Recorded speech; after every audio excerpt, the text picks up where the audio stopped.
Welcome back, loyal fight fans, to Boxing. Eat that shit up. I am your humble host, Tummy Tom O'Neill, the human body snatcher, your pandemic pal, and I am back at it. Please hit that subscribe button for us. Please smash that thumbs up button for us, and let's jump right in. So, it wasn't the greatest, most blow your hair back kind of week of fights that there ever was, but there was some good fights to get into. On the boxing side, surprisingly, with that Dazn card, there's a couple I want to talk about, and some to touch on from the UFC event that took place as well. So jumping right in here, from that Dazn boxing card, it was actually a better card than I anticipated, because there wasn't big name value on this card, but there was some good fights that happened. The first I'd really like to talk about is Alan Babbage taking on Tom Little. Now, Alan Babbage has taken every opponent that he's ever had out before the end of the third round. He has never been out of the third round ever, and they're giving him 8-round fights now. This is at heavyweight. These are heavyweights, by the way. And he comes out just guns blazing. He has a very fun style. And me personally, and plus other boxing fanatics, if you're a true fan, you know about Alan Babbage. I'm sure you're the same, that we're all kind of just waiting for the shoe to drop, because he is great. He hits incredibly hard, and he's very effective. He's fast for a heavyweight, as far as heavyweights go, and he's very effective at taking his opponents out. So he is no joke, period, to anyone.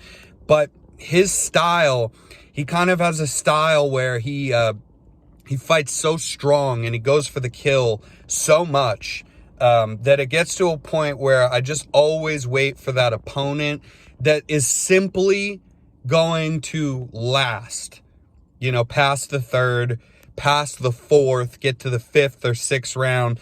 There's no doubt that he'd be tired. This isn't a cardio issue either. I want to be clear about that. This is an issue that would come for anybody if you had a fighting style like Alan Babbage does, where you are so over aggressive.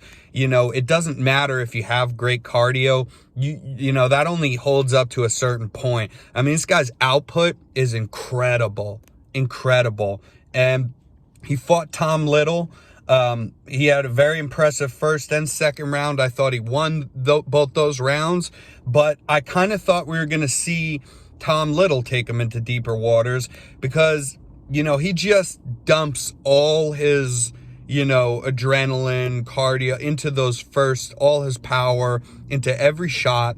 And he is just not stingy about throwing those bombs, in the first rounds, but Tom Little did last the first 2 rounds, and not only last, here's a good sign of that, for Tom Little, that his cardio wasn't fading, is that he would cover up, Tom Little, while Babbage just unleashed on him. And Babbage would throw a lot of shots that kind of threw him around, because he's such a heavy hitter. And I'm telling you, he's putting everything that he has into every one of these punches. So he'd kind of throw him around a bit through the guard. But nonetheless, most of the shots are landing on Little's guard. And then he'd sneak 1 or 2 in, or he'd go to the body when he's covering up tight and he's shelling up tight to the face. So he did hit him, for sure. But a lot of those were shots to the guard. And then Tom Little, what he would do is he would shell up like this, let Babbage kind of throw himself out. And then he would, as soon as Babbage was done, he'd let loose one really good, strong right hand that would tend to hit Babbage clean, flush several times in these first 2 rounds. And Babbage, was doing damage, but he wasn't able to take him, knock him down. And I thought, oh, here we go. He's going to be out of the third round in this one. And he did look not faded like totally, but a bit more faded, even after just 2 rounds, because you really tried to get him out of there. These guys were throwing down. This was a fun fight. And in that third round, though, Babbage gets it done. He gets that one knockdown They stand the guy back up. He goes in for the kill and just finishes him. So still never been out of the third round. He's able to, get it done yet again before kind of just gassing out. But this was an interesting one. So yeah, he's still never been out of the third round. That's very impressive, man. But that'll, I think, be his thing. I think that when he gets beaten, it won't be like some guy just, oh my God, outclassing him all the way, or a thing about talking about, oh, what names has he fought? I don't think it's anything like that. Whether it's a really good boxer or some, just some other guy they put him in there with, I think eventually Babic is just going to not be able to put a guy away in those first couple rounds. And then he will tire himself out, man, with that fighting style. But he hangs in there. He does it again. And then Fabio Wardley takes on Richard Lardy. Now, Fabio Wardley, this wasn't too much to talk about here, but I wanted to give him a shout out because this was another heavyweight scrap, and he knocks out Lardy in the second round with a real big KO. He kind of sticks this like little jab out there, just literally like this, like not even firing a real jab, just a touch like you'd use for finding your range or distance to your opponent. But he uses it kind of like a blinder and like a just kind of like you want to, swat that fly away. It gets annoying just tapping those gloves and you putting your guard up and get this guy out of here. He's not even throwing anything at me. And once you go in, on him, he let that right hand go and just knocked Wardley into the, or Wardley knocked Richard Lardy into the next century. The guy didn't know where he was. So it was a very impressive KO, although it was, it was only in the second round, and it was just a very dominant fight overall. But I thought that was worth a quick shout out. And then we had the Conor Benn taking on Formella. The Conor Benn Formella fight. Conor Benn, he's a great boxer. He comes from a family of boxers, family of fighters. He was 16-0 coming into this, and against Formella, who was 22-1, and that one loss was just his last fight. So this guy Formella, he was 20 as a German fighter. He was 22-0 before that last fight. Then he took that one loss. Still 22-1. That's a legit opponent to put against the 16-0 guy. And Conor Benn gets it done. He wins the unanimous decision, though the fight goes all the way. You could just give Conor Benn every one of those rounds. He was hard to touch, and then he threw with power as well. And, it was only Formella's heart that really kept him, I don't want to say in the fight like he had a chance, but in the fight not getting put away. It was only his heart. This is no shade at Conor Benn. He tried to put Formella out and obviously was winning. Like I say, could give him every round. So quite obviously he knew he was winning that fight going into those last rounds, even if he lost them. And he still took the chance to really try to put him away and took some risks in doing so. So it was a good performance from Conor Benn. Now he's 17-0, and this was his first fight back from a year layoff due to the pandemic. That's just a good win for him. And that Dazn boxing card, put on a couple good fights where it looked like it wouldn't be much but that Conor Benn fight. And then you thought, who knows if that would be even that exciting. That card held up better than I thought it would, honestly. And then let's get into some of the UFC stuff. So UFC 255 took place, and we'll jump right in at the Joaquin Buckley versus Jordan Wright fight. Now, in this fight, it was a close first round, right? Basically, Jordan Wright did a good job of managing the distance kind of throughout this first round. Didn't let Buckley get in on him and start unloading with all that power. He managed the distance well. He made the jab work for him. And it's arguable to say that he was winning that round until he got hurt real bad at the end of it. So, Joaquin Buckley even takes that round. And then he just sent the guy to hell in the second round. This was a good showing from Joaquin Buckley. I just want to say, I'm a fan of this guy, right? But, who isn't? The only thing I wanted to touch on here was he had that viral KO his last fight, right? With the spinning back kick once his first kick was caught, and spinning back kick the dude to the face. And it was, quite possibly the most viral MMA knockout of all time. everybody watch this thing. People who have never watched any combat sports at all, watch this thing, because it was all over the internet. It was crazy impressive. And the only question I had is, will he let that get to him? I don't think he's the kind of person, Joaquin Buckley, where it would necessarily like gas his head up so much to where he couldn't, to where he thought he was just the shit. But what I mean to say is that, from a guy who's a virtually, kind of somewhat unknown fighter at the time, to having one of these gnarly, nasty KOs, and everybody is talking about him all of a sudden. It's not even about getting to your head. It could be, where it gets to your head, you think you're just, untouchable. But with him, I didn't even think that, but I just thought that sometimes it's still hard, man. The pressure from going from 0 to 100 like that shows up a lot with fighters, I kind of was getting the feeling that, it's a good possibility he would just try to do something really impressive again in this fight. But he didn't, man. He stuck to his guns. He did what he does well. He knew he needed to find the inside and light the guy up with his power, that he was way more powerful. He knew he needed to get inside nice and close to let those combinations go. And it took him some time, and he still didn't get, most of that first round, and he still didn't get frustrated. He waited for his opportunity, and he got it at the end of the first round, and he found it again early in the second round. So that was a good scrap. Then Brandon Royval taking on Brandon Moreno. This was a real good one. This I thought would be fight of the night, and I don't necessarily think I'm wrong. The only caveat to that is that it was only the first round. The very end of the first round, it did get stopped because Brandon Moreno had Royval on the ground, was hitting him with strikes. They eventually stopped the fight, and then you find out that, Royval had his arm, his shoulder dislocated, out of the shoulder socket. It was kind of gnarly. He was screaming. It's a shame, because that fight was so good. You guys will probably hear from other podcasts, other places, platforms that talk about, the fights.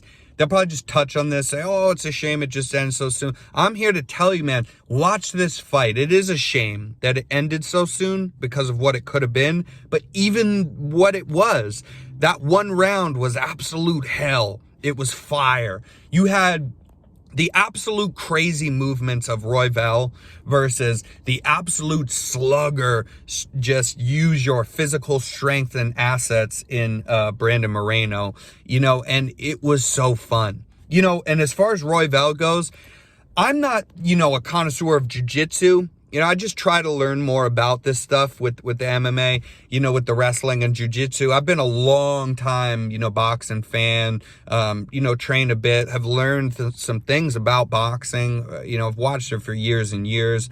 But, the jiu-jitsu stuff is hard for me, as well as some other people, that they don't understand everything that's going on. When you have people like Damian Maia or these other grapplers that are black belts in jiu-jitsu, and they're very well versed, it's hard sometimes to appreciate all the things that they're doing in there, because to the common eye, it looks like they're just kind of sitting on the ground, even though they're constantly working towards getting an arm or getting a certain position.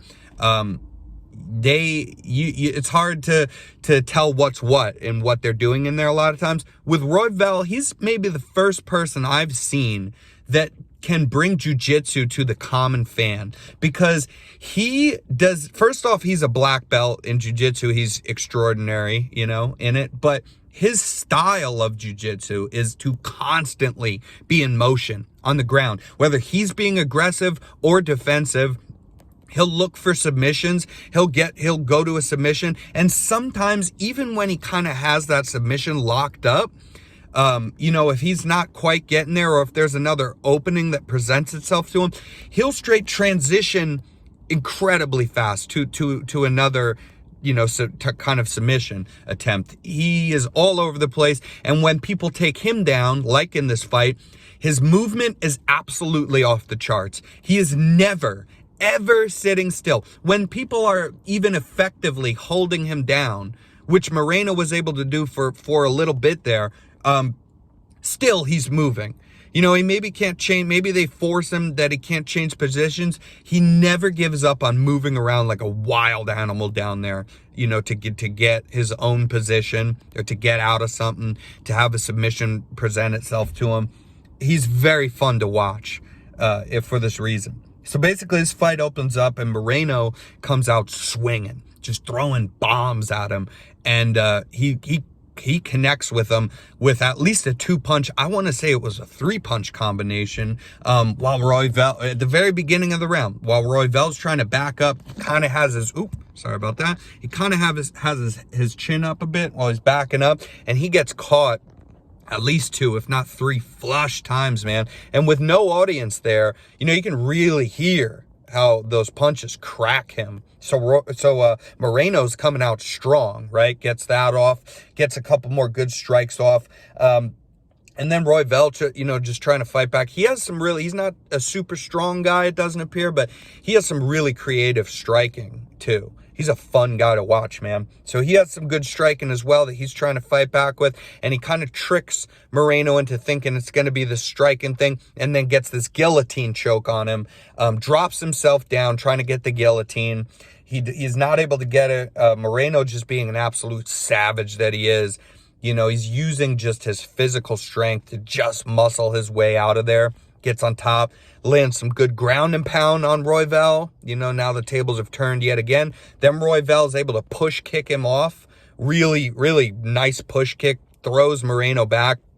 Royval gets back up. Now Royval starts tagging him with some of this really creative striking. Good knees, good elbows, creative kicks. And he's getting the better of him now in the striking. And then Moreno, you know, a brown belt, he surprises him, man. He goes for the takedown on Royval, the black belt. That's kind of a no-no usually. I was just really thrown off, like, wow, man. He went for the takedown, gets the takedown. Royval moving around crazy again, looking for some submissions. He can't quite make anything work. And then, you know, Moreno able to isolate one of those arms and hold on to it real tight, using that strength again. It looks to me like a little more strength than skill in there with Moreno versus a more skilled, less strength guy in Royval. And just isolates that arm and starts, you know, pounding the hell out of Royval. Now he isolates this arm here on the side of his head where he then starts hitting him, and he holds that arm so tight the fight is stopped. And at first, to me, it looked like, you know, they stopped there because of all the unanswered strikes, though he's holding his arm. Well, really, it stopped because Royval just starts screaming, flailing. You see that his shoulder came out of his shoulder socket, so he dislocates his arm there. Unbelievable, man. It is a shame how it ended, but still, that's an unbelievable fight that happened. Then you had Shogun Rua taking on Paul Craig. Shogun Rua, it's like it's about time. He finally showed his age, you guys. He showed his age in this one. Everybody's been waiting for that to happen because he's fighting some older. He's had matchups against some older opponents as well. Like the last one with Big Nog, his retirement fight. He gets the win there. He scraped a couple out against some young guys in the beginning of this kind of. He was like 5-1-1 or something. So he was just always found a way to get it done, or had another older opponent. Well, it caught up with him. He shows his age here. He looks slow. You know, Paul Craig looked good. It's not to take anything away from him, but Shogun just really looks slow. I mean, he's older. He's taken so much abuse, man. He's a legend of the sport. He's taken a lot of abuse over the years. So this is when it happened. He finally, it caught up with him in kind of a big way. And Paul Craig, you know, he just dominates. He gets a second round stoppage. And Paul Craig, being a grappler as well, you know, he gets the stoppage with strikes and makes Shogun tap to strikes on the ground, which is just not a good look, you know. But that happened. Cynthia Calvillo taking on Caitlin Chikagian. Chikagian beats Calvillo, you know, likely every round, but at least the first and second, she just dominated Calvillo. Used the range well, stuck with the jab, made it work for her all night long. But then again, what's that really saying? We're in a division with Shevchenko, and, you know, so it's like, what are we really saying here? Yeah, Caitlin Chikagian looked good, beating Calvillo, but Katlyn Chookagian just fought Shevchenko like 2 days ago and got killed, you know. Resurrects to come back for this. She looked good, but there's no chance she's standing against Shevchenko. So it's kind of funny for some of those girls, like, where you go, you know. What do all these wins or anything mean? What does a 2-fight win streak mean if that's not going anywhere? You know, she's not going to beat Shevchenko. Then you had Mike Perry taking on Tim Means. I told you guys, I usually don't do this because, listen, I get it wrong a lot of times too, but usually I'm just, you know, doing a kind of gun to my head, make picks, you know, if I have to make a pick. And there's a lot of close fights, especially in the UFC. The matchmaking, you know, way more so even than in boxing, is extremely competitive, man. You just don't know for sure what's going to happen. But this is maybe the first fight I've ever seen where I didn't think, oh, this is a good bet because Tim Means has a shot as an underdog. It was more like, wow, I can't believe they made Perry a favorite in this fight, because that just didn't make sense to me. I told you guys, you know, Mike Perry's about a 50-50 fighter. He's real fun to watch. You know, he's a cool guy, but he's a 50-50 fighter. He loses a lot. He missed weight by almost 5 pounds. That's pretty damn unprofessional right there alone. But yeah, he misses weight by almost 5 pounds. And then Tim Means was teeing off on him. He had one moment in the first round where he took the back, got to Tim Means' back, tried to get a choke in. It didn't work out for him, but you could have given him the first round. Okay, and then but that's close. You could also very easily say that Tim won that first round. And then Tim Means just hauls off on him for the next 2 rounds. Bloodies him up, dominates him in every way. I told you guys. I get one this week. I told you guys that was a good bet and fight. That was a good fight to bet on. Then you have Shevchenko taking on Maia. This was a weird one, right? We all thought, I'm not alone in thinking that, Shevchenko was just going to kill this girl in the first or second at the latest round. I did not think it would go past the second round, honest to God. And it did. It went all 5 rounds, and Maia was even able to probably take that second round. But she loses anyway because she lost 4 out of those 5 rounds. You know, something interesting is, like, we need to talk about what the standard that people are being held at. It's good to have standards, but now that Shevchenko didn't just absolutely take some girl's head off in there with some spinning kick or did something impressive like she always does, just dominates. Now that we could say, oh, well, she probably lost this 1 round, that's out of 5 rounds. And that round that she lost, that second round, that was a boring round. You know, Maia sat on top of her and did not do much with it. She didn't attempt to she wasn't not able to. She didn't even attempt to pass her guard, get to a better position, didn't attempt to do, ground and pound on her. So that's so really, what do you come away with? If this was anybody else other than Shevchenko, we wouldn't hold them to this crazy standard to talk about this fight like, oh, wow. It was still a dominant performance from a dominant champion. But that being said, that is me saying, don't take things away from Valentina Shevchenko. It was still a dominant fight, and hats off to her, and I didn't see anything wrong with it. But that being said, I just don't agree with taking things away from Shevchenko's win. That being said, I very much was impressed by Maia being able to go all 5 rounds and even, possibly winning one of those rounds against Shevchenko. Yeah, that was a surprise. I think surprised a lot of us, scared a lot of odds makers and people gambling too on a 17, on a minus 1,700 favorite in Shevchenko. And then we had Davison Figueiredo taking on Perez.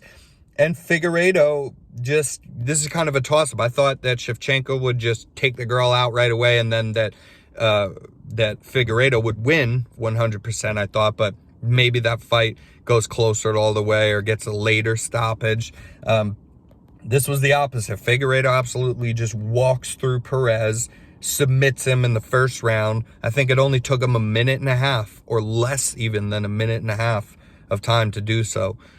So that was really cool. And yeah, that's what we got. Looks like Figueiredo's going to probably do a quick turnaround. I think they both agreed to this with Brandon Moreno, who's the #1 contender now at flyweight, or had been anyway, even before this Royval win.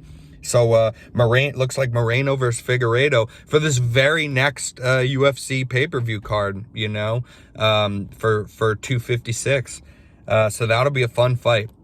And I do think that Figueiredo will get that done as well, but you never know, because I will tell you this. I think that Brandon Moreno is going to make it a tougher fight for Figueiredo than he has had in either of those Benavidez fights, or certainly this one, you know, so I think we're going to get a good fight there. Yeah. And then, you know, coming up for this next week, man, we got the Roy Jones-Mike Tyson fight. Highly look forward to this one, but we've kind of touched on it before. I already told you guys, it's either going to be one thing or the other. It's not going to be anywhere in the middle. This fight will either be really awesome to see these two legends and they scrap and we get a finish that's probably from Mike finishing Roy Jones Jr., or we get just dancing around and that it becomes blatantly obvious right away that it was just a cash grab. And I hope it's not that, but I'm telling you guys, don't get your hopes up too much. I'm paying for this. I'm watching it because I want it to be great, and I am going to watch it and pay for it and not be disappointed either way, because it's Mike Tyson and Roy Jones. But just prepare yourselves. Don't think this is, you know, these guys are older, but not only that, they are in great shape. You just don't know what they're trying to really do here. And the commission granting this, saying they wanted headgear. Then they lost the headgear thing, but said, oh, don't knock each other out. You got to promise not to swing hard. It makes it a weird one, man. But yeah, and I got Tyson in that fight. But we'll touch on that some more before or right after that fight next week. And a couple other good ones as well. I don't know what the UFC card is going to be yet for that. I haven't looked that up yet. But we got some good ones coming up, some real bangers. So we will see you soon. Tommy Tom O'Neill, your humble host, your pandemic pal. I'm asking you to please hit that thumbs up button for us. I see the views, you guys. Just take 1 second, hit that thumbs up button, because it really helps me. And I'm here for you guys. I am your loyal fight fan, talking to other loyal fight fans. We want to make new fight fans, and we want to keep this ship rolling. So till next time, this has been Boxing. I'm out. You guys enjoy.